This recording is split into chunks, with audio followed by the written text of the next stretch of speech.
Hello बच्चों, कैसे हैं आप सब। मेरा नाम है आशीष पांडे। आप पढ़ रहे हैं द टॉपिक मास्टर अपने प्यारे से यूट्यूब चैनल पे और आपके बैच का नाम है बेटा टारगेट 100 बैच।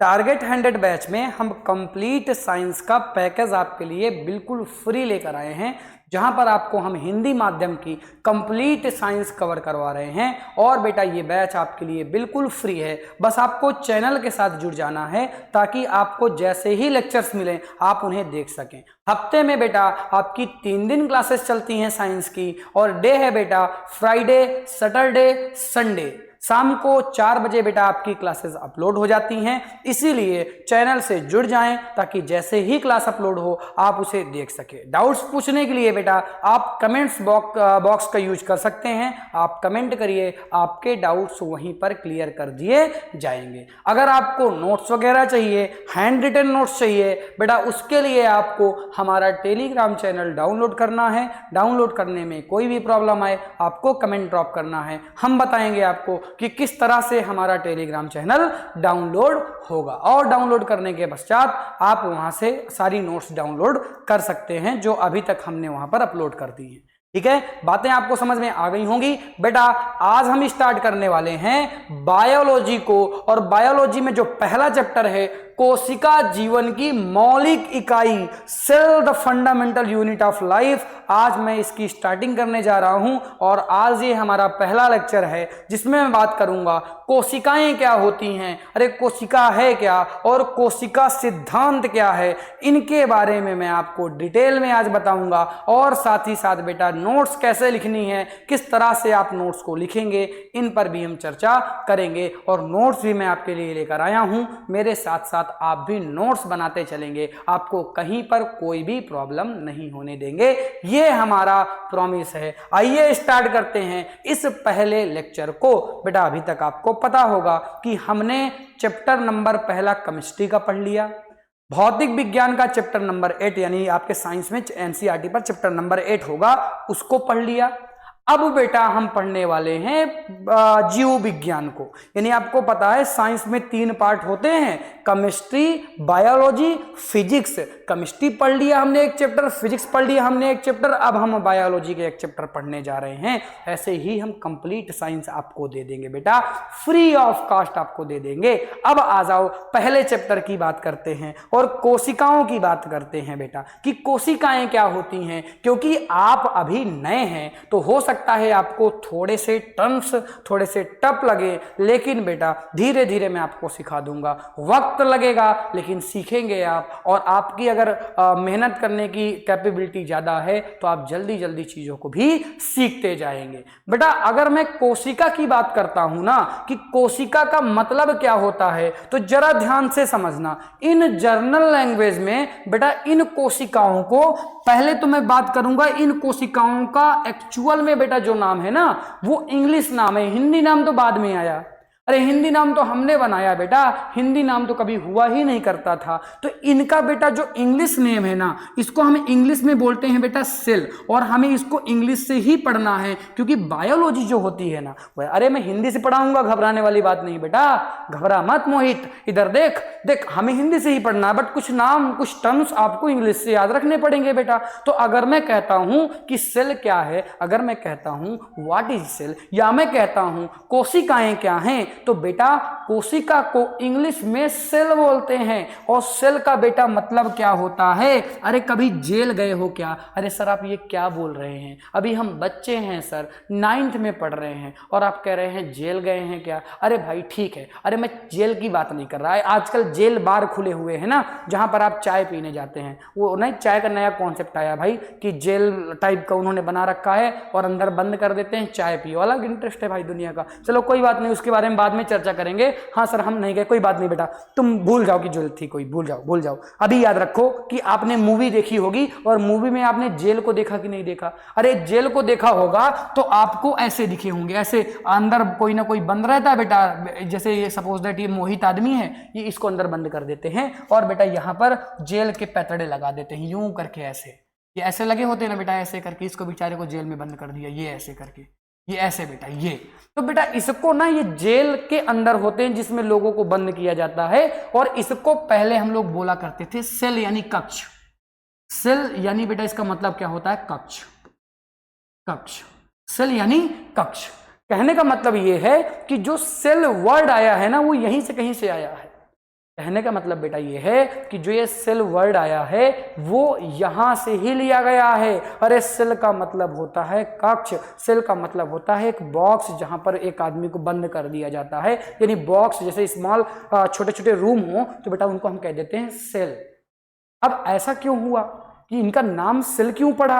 अरे सर ये तो आपको ने पहली बार हमें बताया, ये तो हमें किसी ने बताया ही नहीं कि इस तरह से इनका नाम पड़ा। मैं बताता हूं बेटा कि इनका नाम ये सेल के ऊपर क्यों पड़ा, आखिर इन्हें सेल क्यों कहा गया। और सेल का मतलब बेटा होता है स्मॉल रूम, यानी छोटा रूम। छोटा रूम। सर ऐसा क्यों? सर ऐसा क्यों बेटा? साइंटिस्ट का नाम है रॉबर्ट हुक, जिन्होंने सेल की खोज की थी, कोशिकाओं की खोज की थी। तो जब पहली बार रॉबर्ट हुक ने कोशिकाओं को देखा, जब पहली बार रॉबर्ट हुक ने कोशिकाओं को देखा तो उनको स्ट्रक्चर ऐसा दिखा। जरा ध्यान से देखना बेटा, उनको स्ट्रक्चर ऐसा दिखा। जरा ध्यान से इस स्ट्रक्चर को देखना, तब समझ में आएगा बेटा, ऐसे नहीं समझ में आएगा। अरे जरा ध्यान से देख लेना, ये देखो ऐसा स्ट्रक्चर दिखा, जैसे मैं बना रहा हूं वैसा ही। पर आपने तो बनाया नहीं बेटा, बनाने तो दे, बना तो रहा हूं ना। देख इधर देखो, बहुत शरारती हो गए हो तुम। इधर देखो बेटा, अरे इधर देख लो। सर देख तो रहे हैं, आपको कैसे पता चलेगा कि देख रहे हैं कि नहीं देख रहे हैं? बेटा मुझे सब पता चलता है, ठीक है, सर हूं तुम्हारा मैं। इधर देखो,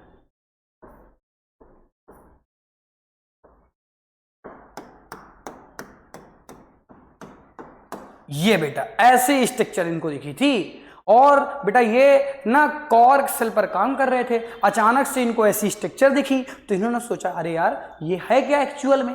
जब इन्होंने इसके बारे में थोड़ा सा डिटेल में चीजें देखी तब इनको पता चला कि यार ये तो इन्हीं से मिलकर बना हुआ है। और इनको इन्होंने कहा कि ये सेल है। और इन्होंने कहा जो पूरा का पूरा ऑर्गन होता है ना, ऑर्गन, तो ऑर्गन का मतलब होता है बेटा अंग। वो अंग इन छोटे छोटे रूम जैसे कक्षों से मिलकर बना होता है, जिन्हें हम सेल कहते हैं। और यहीं से बेटा सेल की बात आ गई, यानी सबसे पहले सेल की खोज किसने की? रॉबर्ट हुक ने। और रॉबर्ट हुक को इस तरह के चैम्बर दिखे थे, इन्हीं चैम्बरों को, इसी एक चैम्बर को इसने कहा कि ये सेल है। रॉबर्ट हुक ने क्या कह दिया कि भैया ये कौन है? ये सेल हैं। तो आई होप आपको ये समझ में आया होगा कि सेल का कॉन्सेप्ट कहां से आया। अब जरा ध्यान से चीजों को समझना कि सेल का मतलब क्या होता है। बेटा सेल का मतलब है जीवन से। सेल का मतलब क्या है बेटा? सेल का मतलब ये है कि सेल का मतलब है जीवन से। कहना ये चाहता हूं बेटा कि सेल है तो जीवन है, सेल नहीं तो जीवन नहीं, सीधी सी बात। अगर मैं लाइफ की बात करता हूं, अगर मैं जीवन की बात करता हूं, तो जीवन की उत्पत्ति कब हुई? जब सेल आया। बिना सेल के कोई भी जीवन नहीं हो सकता, यानी कोई ऐसा जीव नहीं है जिसके पास सेल हो और वो जीव भी हो। जैसे मैं बेटा तो मैं ऊपर से नीचे तक सेल से मिलकर बना हुआ हूं और सेल ही मुझे परफॉर्म करती हैं, सेल ही मेरा स्ट्रक्चर बनाती हैं और सेल ही बेटा मेरी सारी क्रियात्मक क्रियाओं को करा रही हैं। यानी बिना सेल के कुछ नहीं है, सेल ही जीवन है। यानी cell is the life of unit, यानी सेल जीवन की इकाई है। इसी को बेटा हमने चैप्टर का नाम दिया जीवन की मौलिक इकाई। मौलिक का मतलब यह है जिसके बिना जीवन ही ना हो, उसे हम क्या कहेंगे? सेल कहेंगे। आपको यह बात क्लियर कट समझ में आ गई होगी कि बेटा सेल एक्चुअल में क्या होती है। सेल क्या है बेटा? सेल क्या है? आ जाओ इनको अब समझ लेते हैं पढ़ के। और बेटा इन बातों को सभी लोग अपने अपने नोट्स में जरूर लिखें। आपको क्लास 11th में फिर से ये चैप्टर पढ़ना पड़ेगा और क्लास 11th में इस चैप्टर को डिटेल में पढ़ाया जाएगा। बेटा सेल की अगर हम बात करते हैं, हमने क्या कहा कि सभी जीवित जीव सूक्ष्म इकाई से मिलकर बने होते हैं, जिन्हें हम कोशिका कहते हैं। बिना इस इकाई के कोई भी जीव उपस्थित नहीं हो सकता है बेटा। इसी को हमने कोशिका कहा। और कोशिका किसी भी जीवन की संरचनात्मक एवं कार्यात्मक इकाई होती है। कहने का मतलब यह है कि कोशिका से ही संरचनाएं बनती हैं और कोशिका ही कार्य करती हैं। बेटा मेरी संरचना किसने बनाई होगी? कोशिका ने। अरे मैंने थोड़ी नहीं कहा कि मुझे गोरा बनाओ, मुझे काला बनाओ। अगर मुझे ही कहना होता तो मैं तो सबसे सुंदर बनाता अपने आप को बेटा, जो कि मैं हूं नहीं। बट बेटा होगा क्या ना कि अपने आप सेल ने मुझे बनाया। सेल ने मुझसे नहीं पूछा कि भैया आपके नाक कान थोड़ा सा कैसे करने हैं, अरे आपकी आंखें कैसे करनी है, तो ये मुझसे नहीं पूछा ना सेल ने, क्योंकि सेल स्वयं का काम करती है। सेल मेरी संरचना बना रही है बेटा। अरे कौन बना रही है? ये सेल का काम है। अरे ये किसका काम है? ये सेल का काम है। और बेटा मेरे अंदर बहुत सारी क्रियाएं चल रही हैं। ब्लड सर्कुलेशन चल रहा है, सांस ले रहा हूं, अंदर डाइजेशन चल रहा है। क्या मैं ये करवाता हूं क्या? अरे मैं कभी ये बोलता हूं क्या, अरे थोड़ा सा पेट एक काम करना है तो डाइजेशन कर लेना, तो अरे हट तुम काम नहीं अच्छे से कर रहे हो, चलो थोड़ा सर्कुलेशन करो। तो अरे मैं ऐसा बोलता हूं क्या कभी? तुम बोलने मत लगना भाई, पागल साबित कर दिए जाओगे तुम। तो ऐसे तो हम कभी नहीं बोलते। अगर हम ऐसे नहीं बोलते यानी ये सब काम स्वयं से हो रहे हैं और ये काम सेल करवा रही है बेटा। सेल के अंदर जो जेनेटिक मटेरियल है वो करवा रहा है। यानी सेल किसी भी जीव की, किसी भी जीवन की संरचनात्मक और कार्यात्मक इकाई है। और सेल के अध्ययन को यानी सेल स्टडी को साइटोलॉजी बोलते हैं। साइकोलॉजी मत बोल देना गधे, साइकोलॉजी मत बोल देना, साइटोलॉजी बोलते हैं बेटा। अरे ऊपर लिख देता हूं गधेड़ो, देख लो, इसको बोलता हूं मैं साइटोलॉजी। अरे बोल दो क्या बोलता हूं? साइटोलॉजी बोलता हूं। मीन्स क्या होता है साइटोलॉजी का, जरा इस चीज को समझ लो बेटा। साइटो का मतलब होता है सेल बेटा, लॉजी का मतलब होता है स्टडी। स्टडी यानी दोनों को जोड़ के बोलो तो हो जाएगा सेल स्टडी। यानी सेल के अध्ययन को क्या बोलेंगे? सेल के अध्ययन को साइटोलॉजी बोलेंगे। अरे बोलो समझ में आ गया क्या? हाँ सर समझ में आ गया। ये बातें तो आपकी बहुत क्लियर कट समझ में आ रही हैं। तो बेटा साइटो वर्ड याद रखना। साइटो का मतलब सेल होता है, आगे साइटोप्लाज्म भी आएगा, वहां पर भी मैं इसका नाम लूंगा। तो इसीलिए सेल अध्ययन को साइटोलॉजी बोलते हैं। कई गधे बच्चे ऐसे हैं जो इसको साइकोलॉजी लिख के चले जाते हैं बेटा। तो फिर ऐसे ना गधेड़ापन दिखाओगे बेटा तो नंबर तो कटेंगे, नंबर तो कटेंगे ही ना। साइकोलॉजी लिख के आओगे बेटा, बताओ साइटोलॉजी को साइकोलॉजी लिख रहे हो तुम लोग। ऐसा मत करो यार, ऐसा ना करो, ठीक है। आ जाओ डिस्कवरी की बात करते हैं, आ जाओ। अब बेटा मैं कहता हूं कि सेल की खोज कैसे हुई, तो सर आपने बताया था अभी अभी कि सेल की खोज रॉबर्ट हुक ने की थी बेटा। मैं तो सही बताऊंगा। अरे सेल की खोज किसने की थी? रॉबर्ट हुक ने की थी। कब की थी? 1665 ईस्वी में की थी। और किस पर की थी बेटा? कार्क कोशिकाओं पर की थी। अरे यही तो बताया था अभी आपको।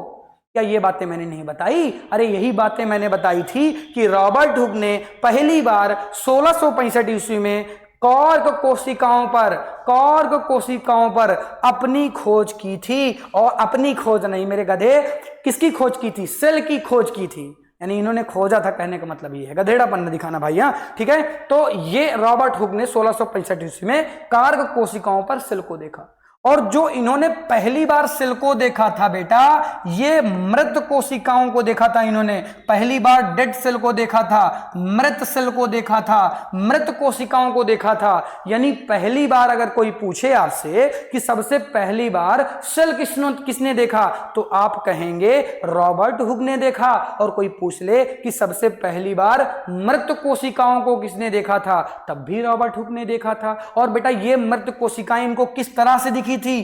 चेंबर लाइक स्ट्रक्चर थी, जिसे इन्होंने कहा, अपनी पुस्तक में इन्होंने कहा कि ये स्ट्रक्चर मुझे मधुमक्खी के छत्ते की तरह दिखी। अरे मधु, अरे मेरा नाम तो मधुमक्खी है। नहीं बेटा तुम्हारा नाम मधु है ना, चलो मधुमक्खी के छत्ते की तरह, छत्ते की तरह।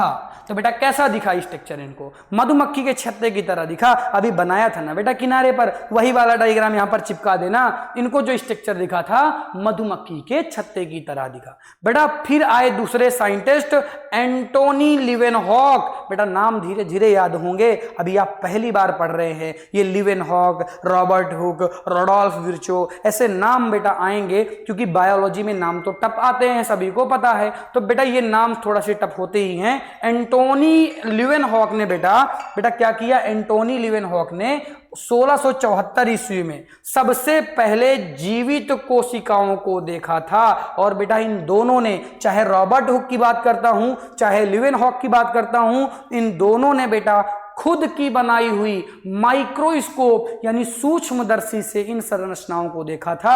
अरे रॉबर्ट हुक ने सबसे पहली बार डेड कोशिकाओं को देखा, लेकिन इन्होंने बेटा जीवित कोशिकाओं की खोज की थी।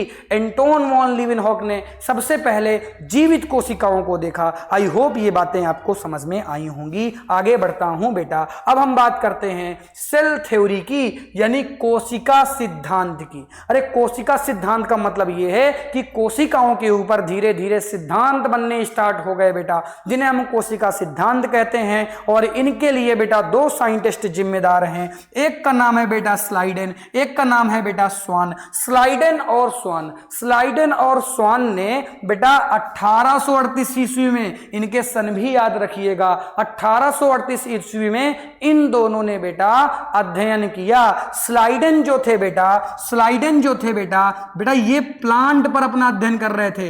ये किस पर कर रहे थे, प्लांट पर। और बेटा जो स्वान थे ये बेटा एनिमल पर अपना अध्ययन कर रहे थे। ये बेटा जी अपना एनिमल पर अध्ययन कर रहे थे। और इन दोनों ने मिला जुला कर कुछ बातें बताई, और उन बातों का सार इन्होंने ये बताया कि भैया चाहे प्लांट हो चाहे एनिमल हो, दोनों किससे मिलकर बने होते हैं, अरे दोनों कोशिकाओं से मिलकर बने होते हैं। आज हम भली भांति जानते हैं कि मैं पूरा का पूरा किससे मिलकर बना हुआ हूं, कोशिका से। इसी तरह पौधे भी जो हैं वो किससे मिलकर बने होते हैं, कोशिकाओं से मिलकर बने होते हैं। और कोशिका ही जीवन की इकाई है। जीवन की इकाई का मतलब ये है कि बिना कोशिका के जीवन नहीं आ सकता है। यानी बेटा जी इन्होंने बताया कि सभी पौधे और जीव कोशिका से मिलकर बने होते हैं, और कोशिका जीवन की मूल इकाई होती है। मूल का कहने का मतलब यह है बिना कोशिका के जीवन आ ही नहीं सकता। अरे बोलो, बिना कोशिका के जीवन आ ही नहीं सकता। इसी को बेटा हमने मूल इकाई कहा। अरे बोल दो बेटा, इसी को हमने क्या कहा, मूल इकाई कह दिया। अरे बात समझ में आ गई क्या? हाँ सर समझ में आ गई। आ जाओ बेटा आगे बढ़ते हैं। अब हम आगे बढ़ते हैं और एक नोट देखते हैं बेटा। It is very very very important note. यहां पर एक बात आपको और समझ में आएगी। जो स्लाइडेन और स्वान थे, इन्होंने इस बात को तो बताया कि किस तरह से पौधे बने होते हैं और कैसे जंतु बने होते हैं, और इन्होंने इस बात को भी बताया कि जो पौधे और जंतु हैं ये मूल इकाई जो इनकी होती है वो कोशिका होती है। लेकिन बेटा ये इस बात को बेचारे नहीं बता पाए कि कोशिकाओं की उत्पत्ति कैसे होती है। अरे कोशिकाओं का जन्म कैसे हुआ, इस बात का स्पष्टीकरण इन्होंने नहीं दिया।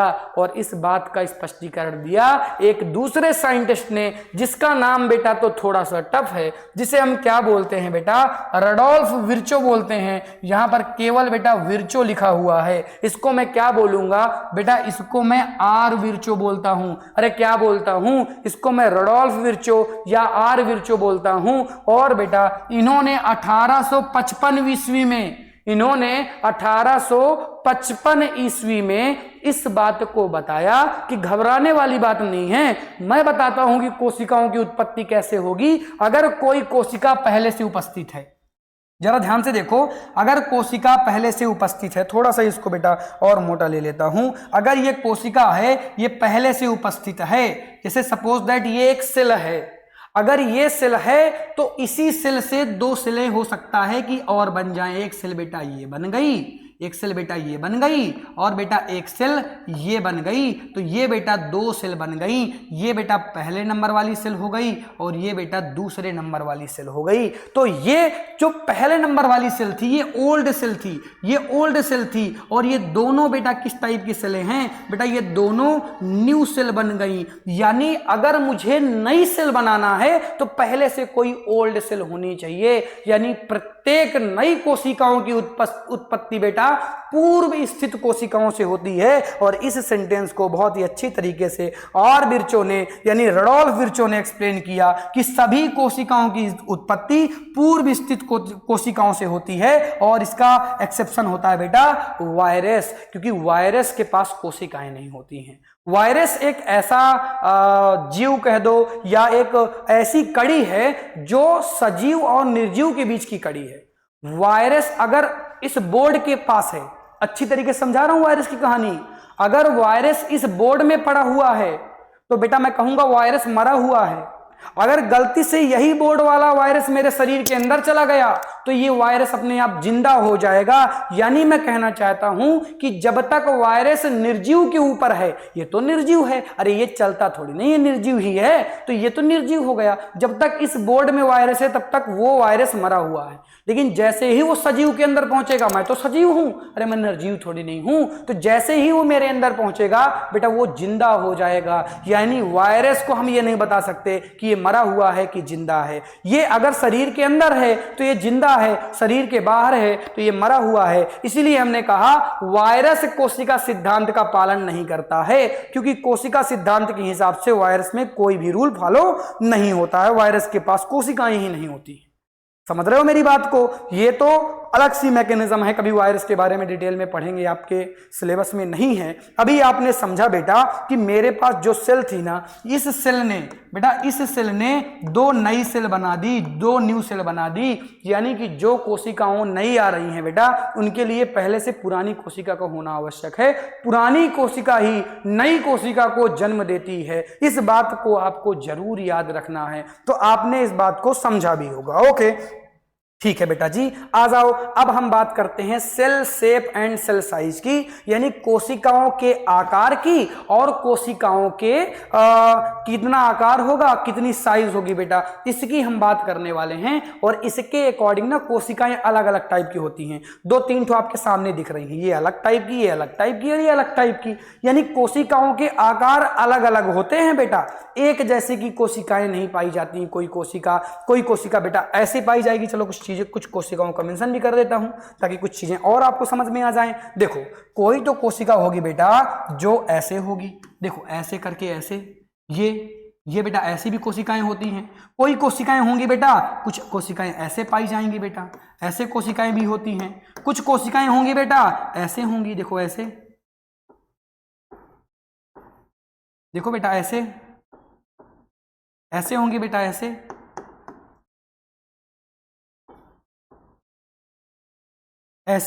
तो ये जो कोशिकाओं के अलग अलग आकार हैं, इनमें मैं केवल तुम्हें ये एक्सप्लेन करना चाहता हूं बेटा जी कि इन कोशिकाओं के इतने सारे आकार आपने देखे बेटा, कोशिकाओं के आकार फिक्स नहीं होते हैं।